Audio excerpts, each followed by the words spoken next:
Hi everyone, welcome back to my channel. Kim diretso na sa pag-perform ng live sa ASAP matapos ang Jogging with Paolo Avellino. Nanonood kaya si Paolo ng live sa performance ni Kimi?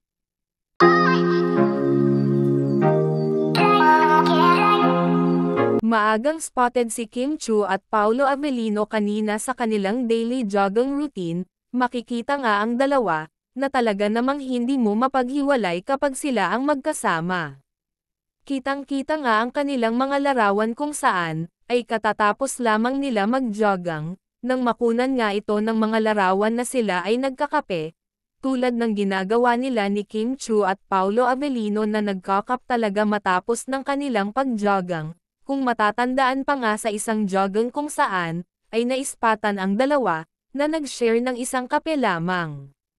Matapos nga nilang magkape ang may pawaki pa si Kim Chiu at ang kasamahan nito, habang si Paolo ay may patakip sa towel sa kanyang mukha, kahit naman kasi balutin mo Pao ang mukha mo, ay talaga namang makikilala ka pa rin namin dahil sa tattoo mo.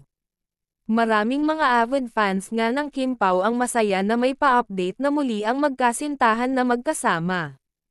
At dahil nga naman ay magkasama si Kim Chiu at Paolo Avellino kanina, matapos nga kasi ang jogging ay nag-perform pa si Kimi ng live sa ASAP kanina, ang tanong. Posibleng kayang hinatid ni Paolo si Kimi sa ASAP?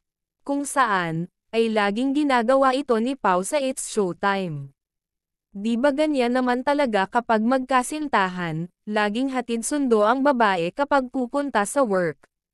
Samantala, inilabas ng third gawad ng All Filipino Awards ang mga nominado nito para sa Best Actress, at isa nga si Kim Chiu ang nominado sa naturang parangal.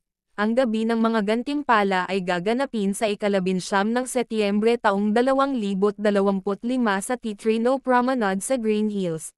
Talaga namang isa si Kim Chiu sa pinakamagaling na actress ngayon sa Pilipinas, at ilang beses na din ito tumanggap ng parangal, kahit naman sa ibang bansa, ay hindi ito magpapahuli sa mga parangal na natanggap nito.